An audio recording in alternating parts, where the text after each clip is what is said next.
It's that time of the year. Your vacation is coming up. You can already hear the beach waves, feel the warm breeze, relax, and think about work. You really, really want it all to work out while you're away. Monday.com gives you and the team that peace of mind. When all work is on one platform and everyone's in sync, things just flow. Wherever you are, tap the banner to go to Monday.com.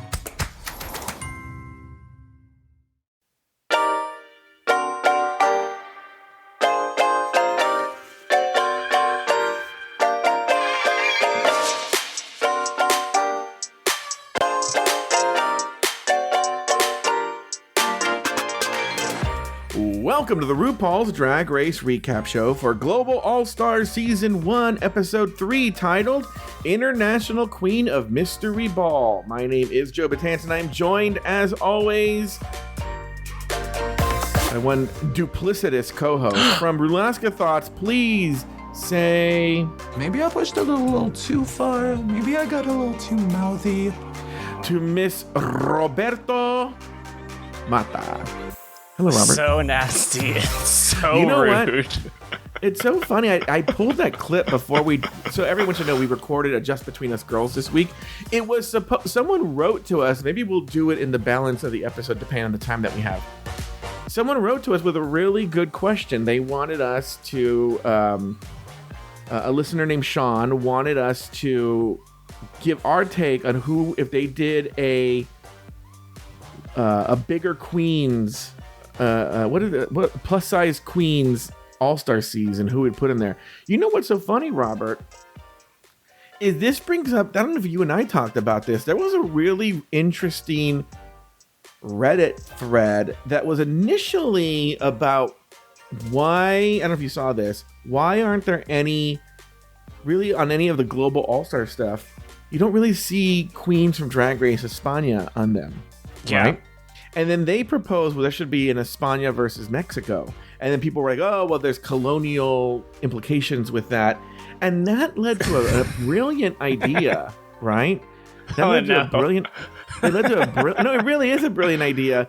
It's camp, whatever it is. I know that much. It isn't. They were like, there are so many Spanish-speaking queens from around the globe, the global franchises. You could do a fierce fucking Spanish-speaking All-Stars of just Spanish-speaking ones. Yeah, I thought that's what you meant by Spain versus Mexico. Well, it was going to be Spain versus Mexico, but then you could open it up to Theresa May from UK. You could open it for those two bitches from Drag Race Holland. You could do any of the Puerto Rican queens here from the US, but then there's also US queens. You could even do Gia Gunn. You could do so many queens. Not Valentina, though, but you have to be able to speak Spanish. Queens who speak Spanish from all around the different franchises, they could be in this global Spanish All-Stars thing. I think I would be... Can you imagine Alexis Mateo in her native language just being a shady-ass fucking bitch? That'll be her 5th season, so it would be great to hear a little bit more of Alexis in Spanish, I guess. Yeah. I mean, so Alexis just lost Canada versus the World to Lemon. Sorry to spoil you if you ever planned on watching it, but there has been some... you and I are going to be recapping Canada versus the World Season 2. Like we're supposed to recap Season 2 Untucked and Season 3 Untucked. You're never available. You're always like, sorry, doll, I have to go to... an après-ski. I'm like, après-ski, it's August. Well, you could do it in some parts of Colorado. But first, why was I possessed by the spirit of Christian?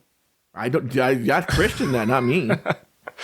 Either way. Imagine an Exorcist movie, but it's instead of the devil, you get possessed by Christian. Remember Demon Twink? Oh, yeah. Okay, never mind. See, I know some trends. All right, go ahead. What was I saying? Alexis après-ski lost party in August. in Colorado. Regardless, I probably missed exactly what I was going to say, but the point is, I would line the fuck up for a Spanish-speaking All-Stars with queens from all over the world, for sure. Yeah. I mean, I'm sure a number of the Filipino queens can speak Spanish as well. It's, close enough. And I'm sure there are American queens who speak Spanish that we just don't know because it hasn't come up. Same with Canadian queens as well. I would live, for sure.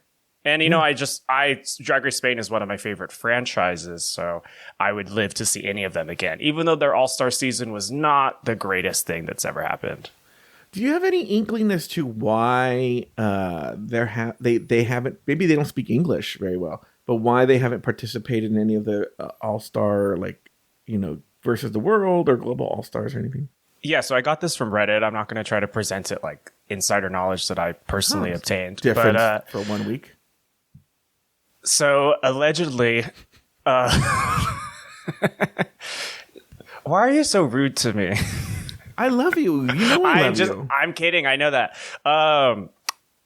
Allegedly, none of the Spanish queens that they had asked passed the English test, and allegedly they had cast oh wow, I really butchered that. Ugacio Crujiente, who was I think 5th out on season 1, very artistic, very avant-garde queen. And she was not on the All-Star season that just aired, but she failed the English test. Even though she does have a podcast with Arantxa Castilla-La Mancha, who was just on UK versus the World season 2. And I think they do it in English sometimes, maybe. I actually haven't listened, so maybe I'm talking out of my ass there. But in short, they had an All-Star season, so that's where those queens went. And then the one that wasn't on the All-Star season just didn't speak English. So has Abby OMG been on an All-Star season yet? Not yet. Does she speak Spanish? Probably, but I don't know yes, for sure. She's from like a South American country. Well, I thought she was Brazilian. Oh, maybe she is Brazilian. I just knew it was a South American country. You're right. You might be right. Actually, one of them, the winner also is from South America, but I don't know what country. Envy Peru, I would assume is from Peru. Maybe she's not. Maybe she's from Bolivia. She just has Envy Peru. Very true. It's maybe very because possible. she envies Peru and she wishes she was from Peru. I don't know about that international this kind of rivalry. sparkling. Robert and I got into it on fucking Just Between Us Girls, man. You guys missed it. But Robert and I got into it on Just Between Us Girls. And if you want to hear that, you want to go to patreon.com/afterthoughtmedia and join the executive tier level above, or you can just scroll up if you're on Apple Podcasts and just subscribe on Apple Podcasts. Either way, you can hear Robert and I on Just Between Us Girls. But for now, this week, the queens get together for a ball. It's the International Queen of Mystery Ball. After a total of 30 looks, Pythia was... Which makes it hard is that the girls in the room say Pythia. Do they? I thought that... Yes. Well, they also say Atina. And I thought that when one of them said Atina, I thought they just said the Latina. And I was like, wow. It's kind of rude to Galavaro. That wouldn't be shocking. I was talking to somebody and they were talking about how Gia Gunn identifies herself as La China Más Latina. And I said, what's funny about that is she's even using a kind of gross Mexican or not like Spanish speaking thing where they'll just call any Asian person China. Yes. Which China just means Chinese woman, right? And so she's even playing that because Gia is not Chinese. No. Yeah. Anyway. But like that it is word for word it's Chinese, but it's colloquially. I mean, I don't know how derogative it is, I guess, actually. Derogatory. I don't know what to ask. We should ask La China Más Latina. Well, no, the real thing is that I don't know it because my family, they refer to like Asian folks as like chinitos and chinitas. So that's just how 100%. I heard. So, but they never, at least as far as I know, meant it, as a kind of a slur or like vague thing. So I just took that to mean that's just how they refer to it. Yeah, exactly. And coconut tree, all that shit. So. All right. Pythia was named the winner of this week's challenge, while Athena Leakey and Soa Demuse were in the bottom two, forcing them to face off in a lip sync battle for their lives. In the end, Athena Leakey was asked to sashay away this Roberto Mata. What did you think of that lip sync, and did the right queen go home? It's so taking the lip sync as its own thing. Athena did lose that lip sync to Soa. I thought that an Olivia Rodrigo song was probably, I guess, a good choice considering how famous she's gotten in the last few years, but it's not what I would call internationally minded. It's just a teenage American pop song. Well, yes. Also, what I would say, and look, there's a lot of complexities that come with licensing songs. I don't know that that's the Olivia Rodrigo song I would license. I did recognize some of the lyrics. I think I've seen memes about it throughout the years, but throughout the last year or two. But I'm not an Olivia Rodrigo fan, so I couldn't tell you anything intimate about it. But I thought that it's an all English song with very quick lyrics, and I don't think Athena or Soa really knew the words, which I give them leniency for because I just thought the song sucked. But I thought Soa performed well. On Patreon, another plug for Patreon here, our last episode of Let the Music Play, where the different hosts weigh in on what songs they would put for a lip sync for your life. The last one dropped today, and it's with me, Robert, Jay Ellis makes an appearance, Christian gives his songs. Robert, they came for us in the Discord. That's you. They liked Jay's and Christian's songs, and I think they liked your songs too. But they were somebody was mad that you did not know Whitney Houston sang "I Have Nothing." Well, fair, but that was a momentary lapse of memory. And then I got in trouble because I didn't know the what the fuck is that bitch's name? See, I'm bad at this stuff. It seems you didn't learn your lesson. I know, whatever her name is song, because she repeats the title of the song over and over and over. Like, Get Your Freak On or whatever. Oh, Missy Elliott? Missy Elliott. How do you not know the title? It's all they say in the song. And I go, I am not good with titles. I remember I was singing that Blur song, that song number 9 or whatever. 41? No, I'm thinking of Sum 41. Sorry, no. I'm mixing up early 2000s indie. Yeah, dun, dun. Yeah. And I was with a friend, and I went.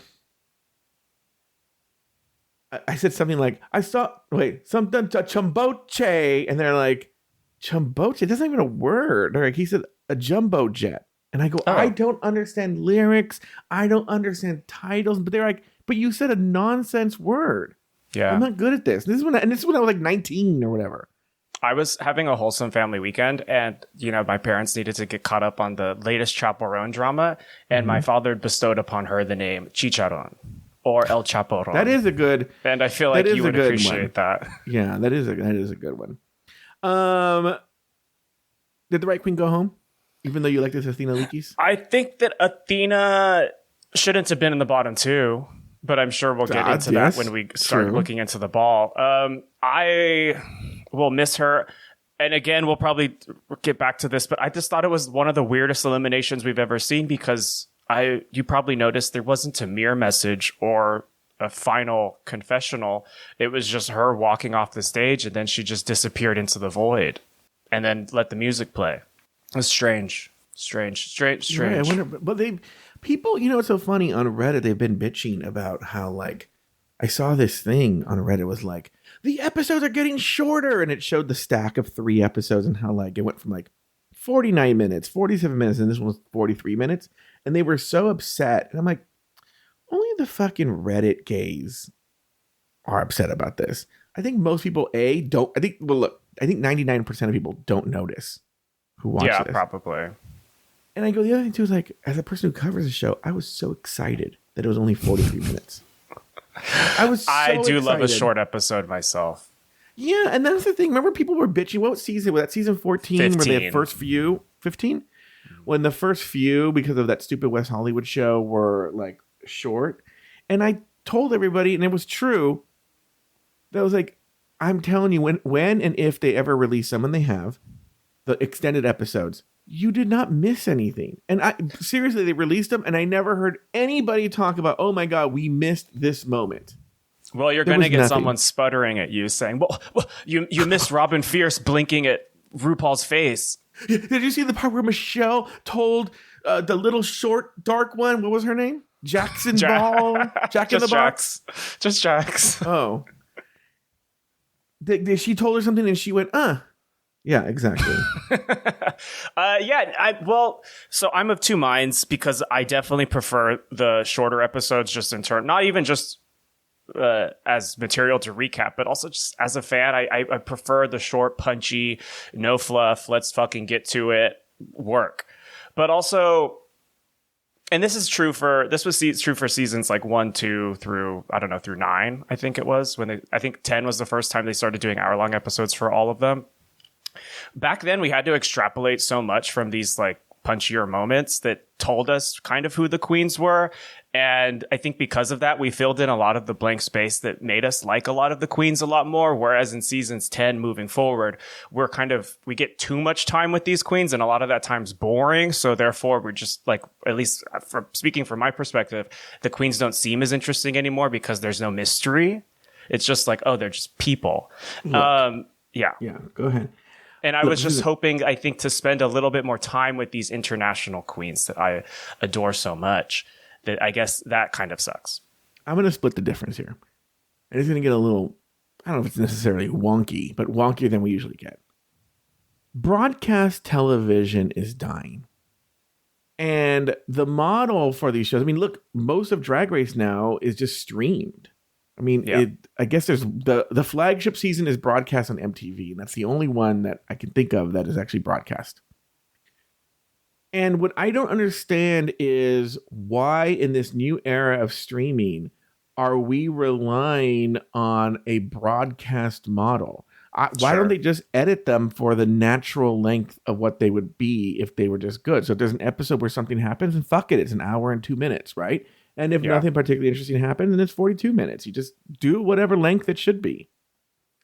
I wonder if they were shopping it to different networks and just did the hour-long format just in case, I don't know, for whatever wild reason, the BBC or Crave or Stan or whatever one of these other networks decided to pick it up. Yeah, and everyone should notice this latest episode. Let's see what happens with the next one is exactly almost a time that you would need if you were going to have an hour-long broadcast with commercials.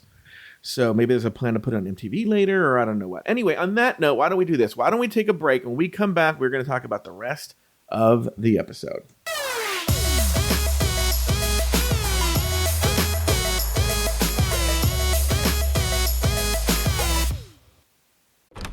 Sergeant and Mr. Smith, you're going to love this house. Bunk beds in a closet? There's no field manual for finding the right home. But when you do, USAA Homeowners Insurance can help protect it the right way. Restrictions apply.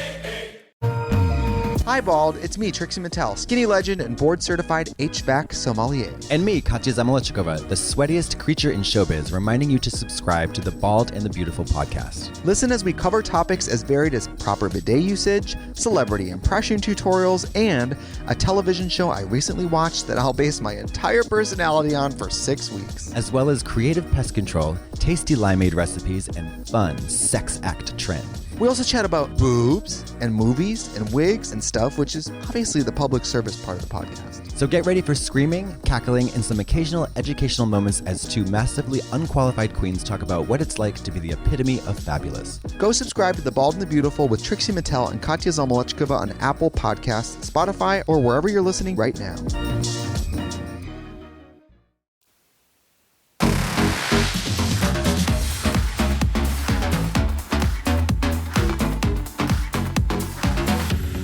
And we are back. After the lip sync, everyone congratulates Vanity Vane on her win, while Tessa Testicle takes the opportunity to throw some shade at the top two for giving such a terrible lip sync. The next day, Gala reveals she expected to be on top and agrees the lip sync was bad. Meanwhile, the girls wonder how each of them will be eliminated. Next, RuPaul entered the workroom to announce this week's Maxi Challenge. They're having a ball. The girls will showcase 3 looks, and they are as follows. Look number 1 will be Boss Lady in Charge.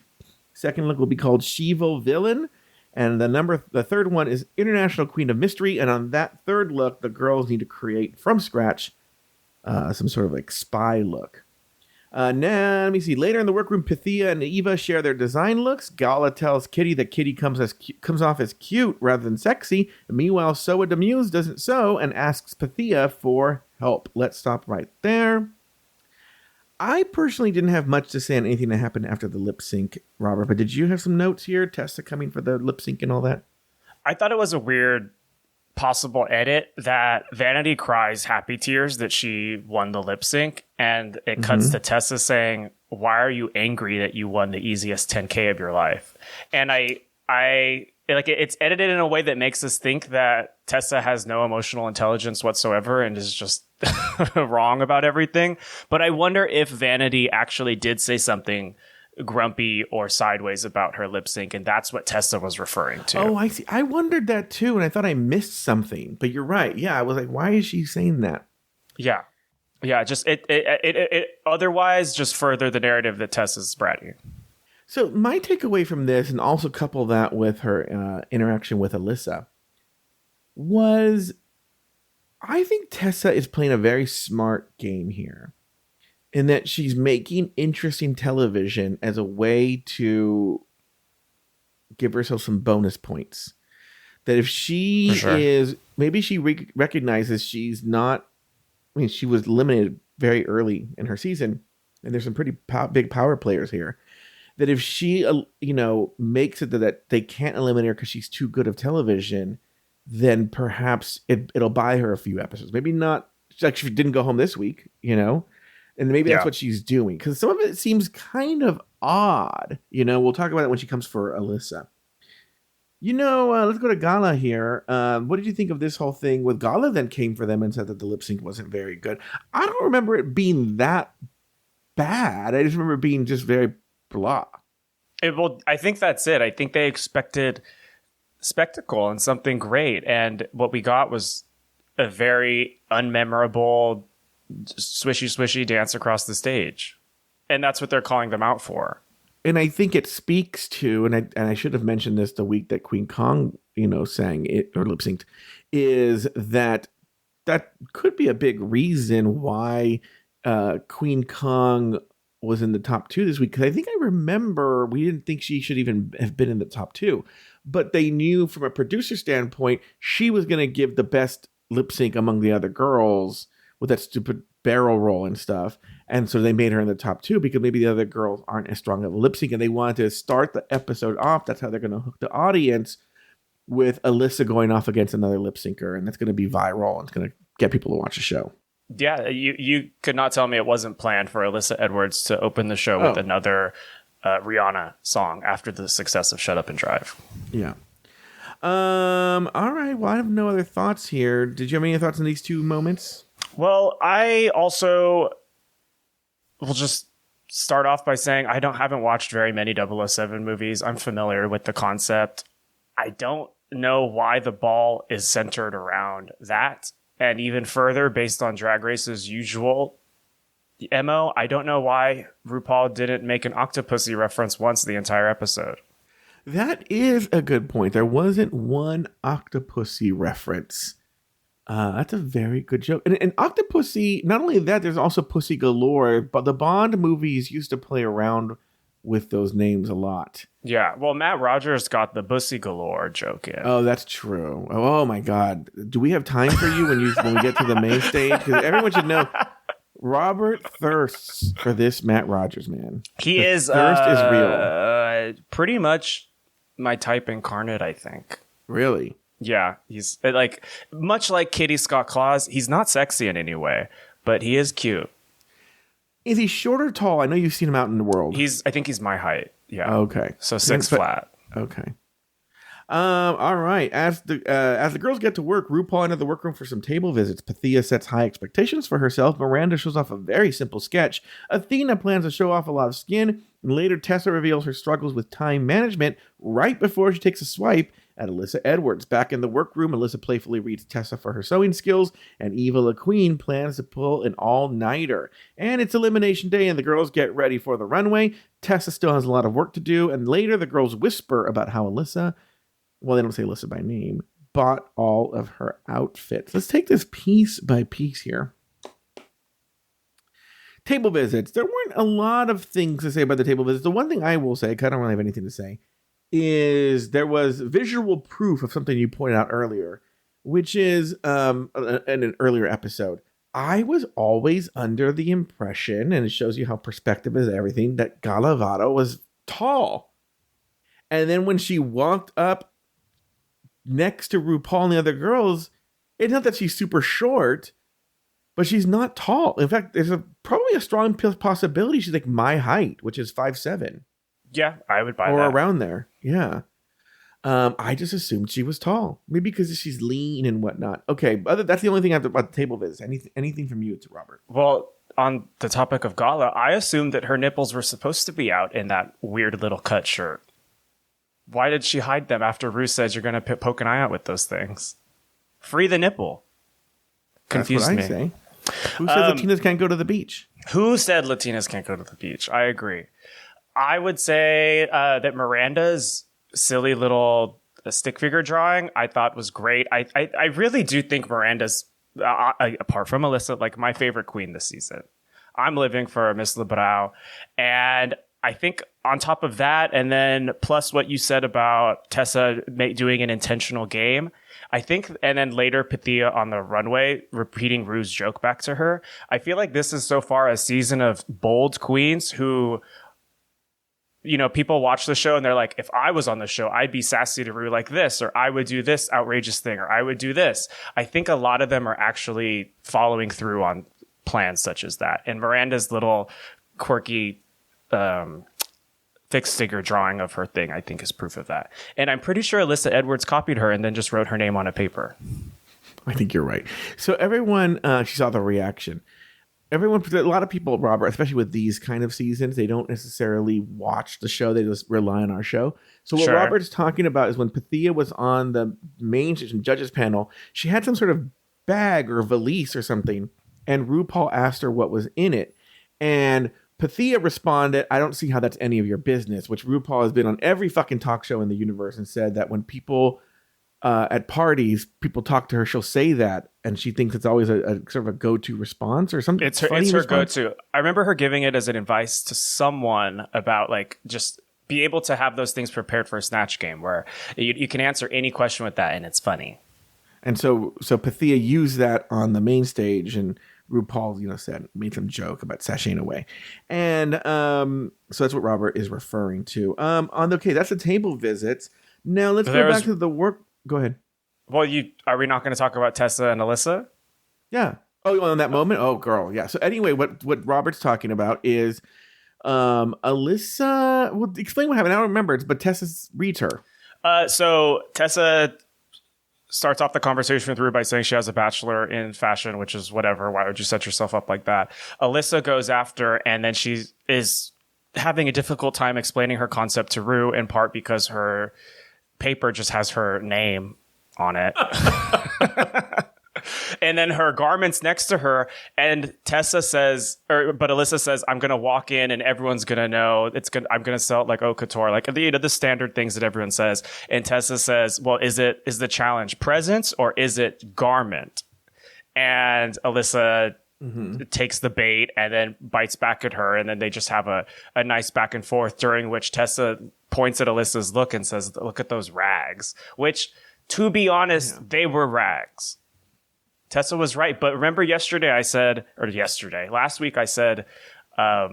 most of Alyssa's great moments come from conflict, and Tessa was bold enough to bring conflict to Alyssa right in front of RuPaul at the literal first opportunity. And I have to say, I live. Yeah, it's like going for the biggest guy in the prison yard. Yeah. And, that's how you show that you're you're worthy of a medal, And so, yeah, it was a great moment. It was great TV. And then later, in the workroom, Alyssa, and it seemed very playful. Alyssa playfully I think Alyssa knew what was up and read her outfit sort of like, for the bad craftsmanship it was.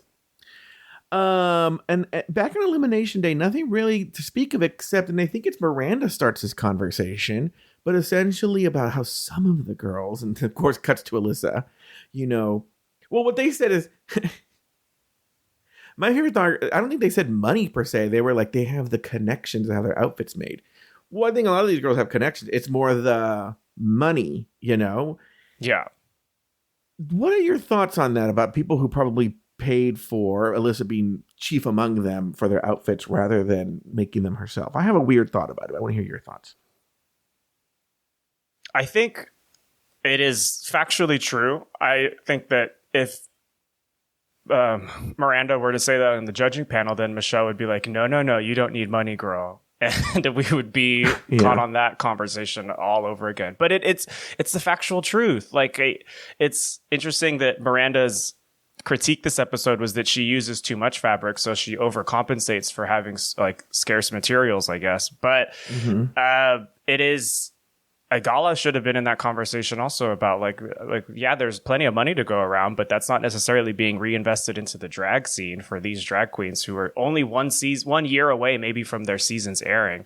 They're still, assembling their closets, whereas Alyssa Edwards, she's been in the game so long that the advantage is obvious, I think there. Yes. I think also, look, it's a fair conversation to have in terms of the competition, but Alyssa's just playing that's just the way the U.S. version works. Oh yeah, she's not doing anything wrong. What is she supposed to do? She's not doing anything wrong, and she's playing the game the way she knows it. But two, I'm going to give her another pass in that Alyssa Edwards might be one of, if not the most booked queen on that show. Even if she has the skills and the talent and everything, like, she's probably so fucking busy performing all the time. When would she have time to do that? Well, she's too busy being late all the time, actually. Yeah, especially since she's late all the time. She probably needs to have them paid for. She has no other way, but she's at such another... Like, yeah, girl, like, Alyssa Edwards is going to buy her outfits, and that's just the way it is. Well, let's compare the camera dress to the LED light dress that she had this time. Or I guess I should say very outfit. Similar. I feel like it's a similar concept, but it does show an evolution in taste level, ideally, if she had any input whatsoever into her garments creation. Yeah, on All Stars 2, an episode where she went home, actually, she wore this dress where it was a bunch of cameras and they were flashing as she walked down the I love the camera dress. I think it's actually one of her most memorable dresses. It's the stupidest thing. And the LED dress also reminded me of that outfit as well. Speaking of, let's get to the runways. Wait, I forgot, Robert. Are we doing it by look or by queen again? I forget. Let's do it by queen so we can just go through it that way. And we're going to start with the tops or the... I'm just going to go in the order. We'll start with the order. Yeah. No, you know what? I'll just do as I remember the tops. Okay, so the first one is the winner, Pythia. Okay? Did you have any thoughts on Pythia's looks? I did enjoy the first look, which was, a beehive with security cameras coming off of it, which was really the main point of the outfit. The garment itself didn't really scream much in terms of narrative or identity, but the wig and the hair, that made sense. I think I also, and this will be a complaint just about the ball, what the fuck were these categories? Well, I feel Boss Lady we've seen multiple times on balls where it's always like, executive realness or something. It's basically executive realness. Was it supposed to be Q? Yes, that was supposed to be M, Q. Or whichever one. I don't remember which is which. I'm not a big James Bond person. Oh, yeah. okay. I think it's M. I think you're right now that you said that. I think it's M. And they made some Judi Dench jokes. Yeah, which I think that all makes sense. But as a ball category, I just didn't think the CEO aesthetic really came through on anyone's look. I thought virtually none of the looks looked like the category. And that's why I'm confused about what was this category? What was told to them and what did they present? I didn't get, like, why does Pythia having security cameras in her hair make her a bad bitch in charge? That doesn't make any sense. Good point. You see, guys, this is why I shouldn't talk about the looks. I was like, I never thought about that. All right, go ahead. Maybe someone has an answer for me, and I'm just, No, I can't think of what the logic would be if you're a boss in charge. You have LED light cameras in your hair. You're right. Why the fuck did Alyssa Edwards have LEDs on her leg?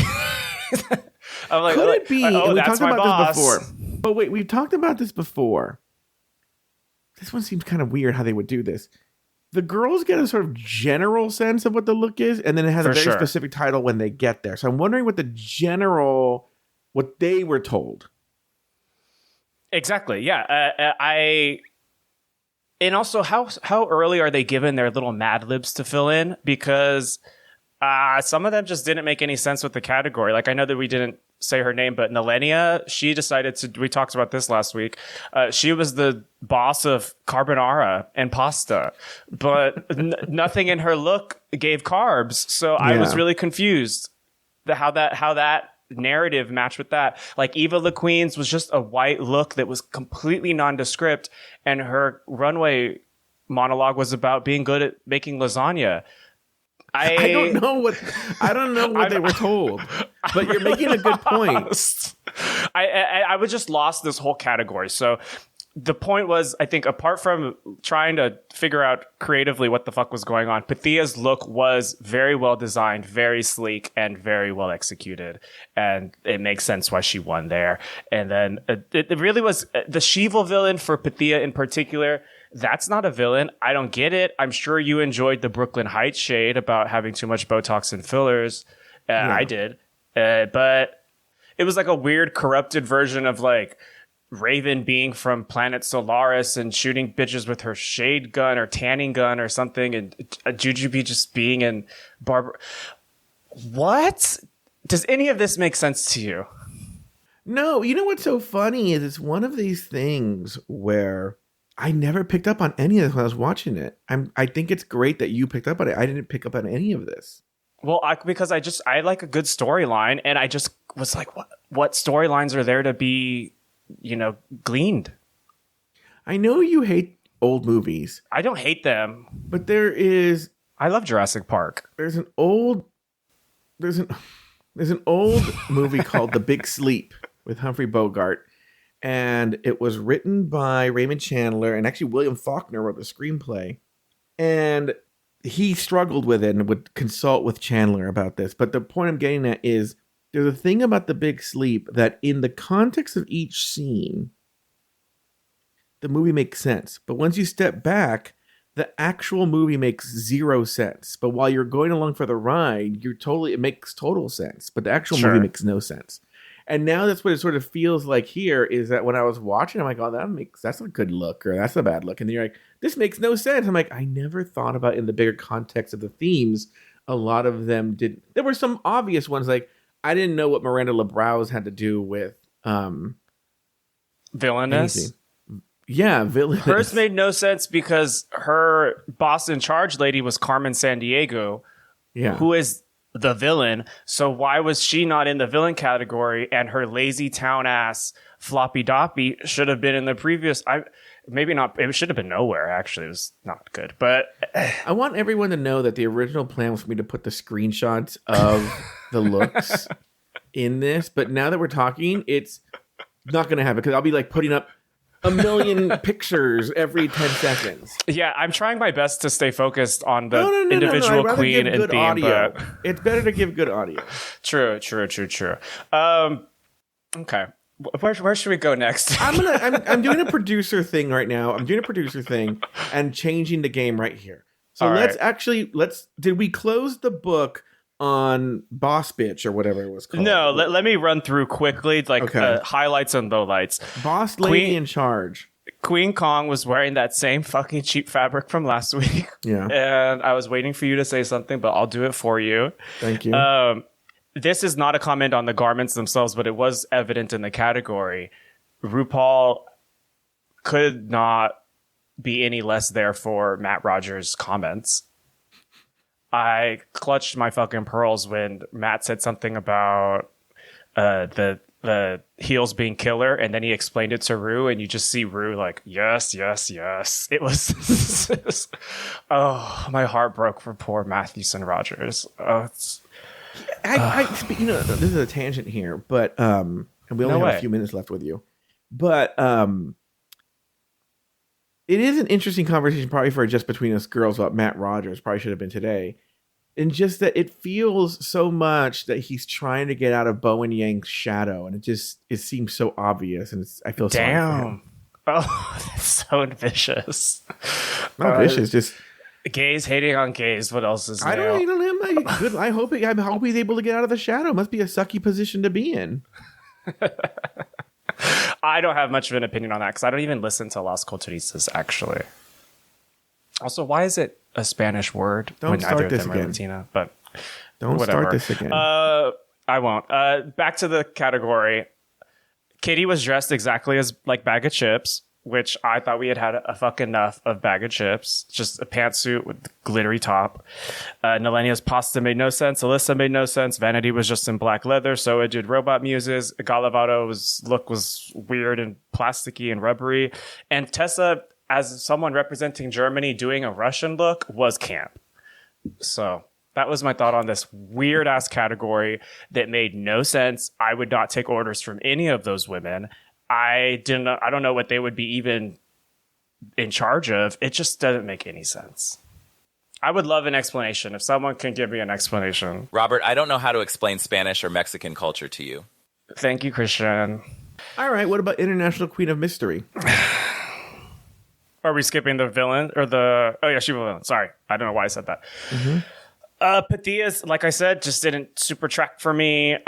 Eva's was the one that I had to rewind and watch because she's played some reptile character, and I thought she said I was dropped off in the forest or Amazon and then raped by crocodiles. And I was like, what the fuck kind of a runway monologue is that? That's the craziest thing anyone's ever said. And then I rewinded it and listened again, and I heard the same thing. But then I put subtitles on for a third time, and it said she was raised by crocodiles. Oh, I think I thought the same thing too. So I'm glad makes you put a little on the bit more subtitles. sense. Yeah, I was like, how did they air that? But I guess because they didn't say that. Yeah, Kitty was in another fucking Barbarella look, and I laughed at the fact that she tried to blow the candle out, but the candle had already been put out by the time she blew on it, so she's just blowing on nothing. I'm like, But you said to me on the phone that you're not a big Kitty Scott Claus fan. No, I've said that in most episodes, and I think that this episode in particular, I don't think the editors are a fan of her either, because they give her a lot of shady confessionals and she hasn't been able to back that up. The producers might be a fan because she was clearly safe from the bottom this week. But I'm sure we'll get into that. Nelenia supposedly had her spikes on her look actually come out during the runway, but that wasn't shown in the edit. Maybe that would have looked better. And for the most part, they're just standard villainous looks that I guess make a touch more sense. Has there ever been a female Bond villain? Yeah, I think there's been a ton. Oh, really? Like I said, I'm familiar vaguely with like the Daniel Craig era of Bond, but even then, not I really. think that a lot of times the women, like Pussy Galore, I believe, is a villain. I think the Grace Jones character is a villain. Oh, yeah. Not just, are these like, I'm sure they've subverted the Bond girl trope by having the Bond girl be a villain a number of times, at least once. Yeah, I don't know. I don't watch They Bond had that to. much. Yeah, we need a Bond expert We in have the a chat. listener, I don't think going to hear this episode, who actually had a James Bond podcast. He's a big James Bond fan. Is there enough Bond content to go around? It's a very short show. I don't know. And then International Queen of Mystery. This is the one where they had to make the garment themselves. So now they're supposed to look like a spy. Is that right? Yes. Nobody looked like a spy. That's what you say. When you think of spies, do you think of bitches in capes and glittery outfits? Who said the Latina can't go to the beach? Exactly. But even still, you can go to the beach looking like you're going to the beach. You can be a spy looking vaguely. I think the only one who looked a little bit like a spy was Vanity. And that's because she just looked like she was in like a standard cocktail affair. Which I guess if you adhere to the theme too strictly, then yeah, the looks would have all been boring. But the gag is they were boring anyway. This was not a look good at one ball. right now. What's the one where she's like, this is Vanity Vane, that she's like an almost like a BDSM outfit? Is that her villain? All of her looks had a cohesive black leather theme. So it's hard for me to know. Is it the Rouge fabric one? Oh no! I'm a look behind. I'm sorry. Go ahead. No, it's all good because I said this at the beginning of the episode, and I'm going to reiterate it now. I think that this ball theme was very misinformed, and the queens had a very hard time succeeding in the brief. It just didn't make any sense. I think Pathia's look was phenomenal. I got more Scarlet Witch than I got anything else, to be honest with you, and I don't think she's an espionage kind of girl. But how was Alyssa in the top for this look? It looked like a a thrown away version of the Love Your Skin and runway from All Stars 5.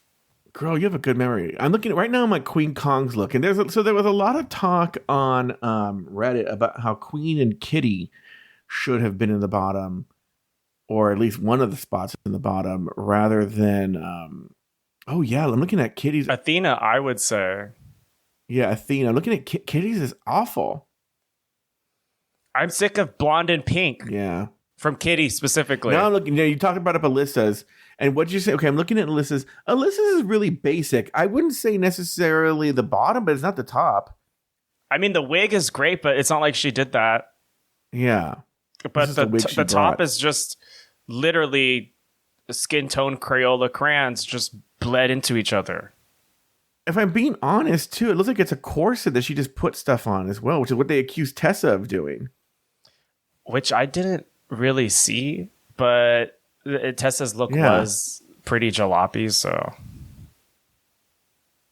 yeah. But why wasn't that accusation leveled at Alyssa's, which is much more obviously so? It's a corset, and then she's draped some fabric around it. Well, I think the truth is she has that wig. Who else would have? I don't think anyone. Pythia should have won, and she was like literally the only queen who did well this challenge. Yeah, which I ultimately am surprised the right person won. Yeah, no, the right person won.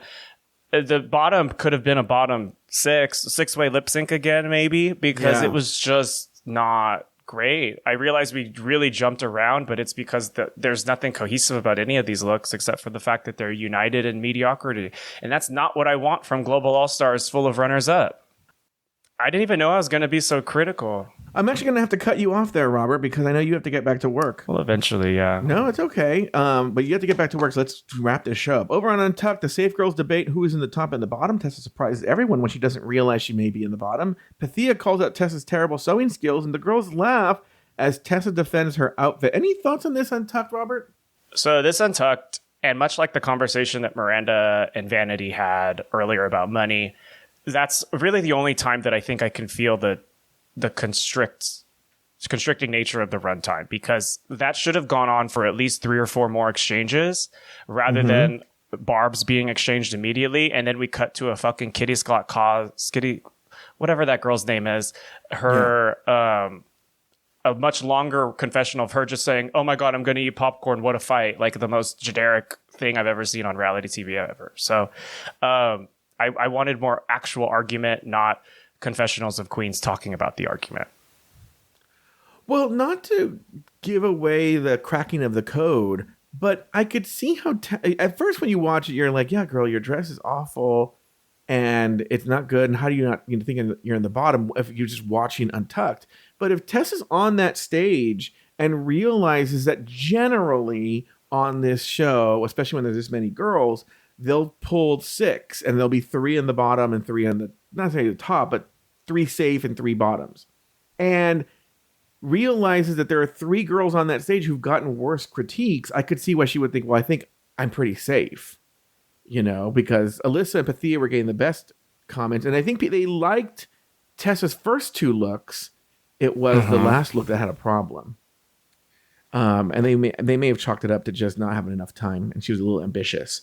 Any other thoughts, Robert, before we wrap this up? I mean, that quote, I think, sums it up for this entire show so far. The last 3 episodes, it's not a lot of time and a lot of ambition, and so I'm a little confused by the delivery. I hate that.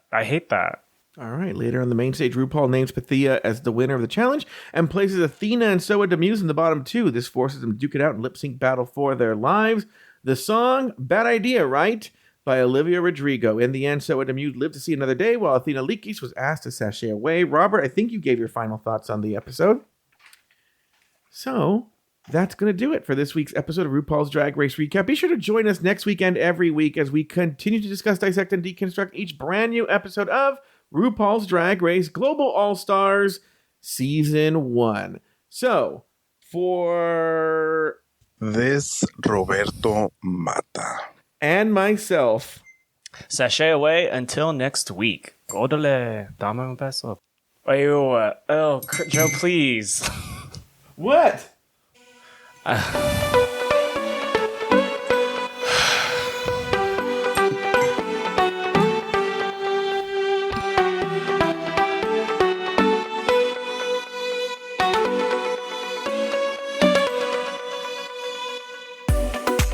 Thank you for listening to Drag Race Recap.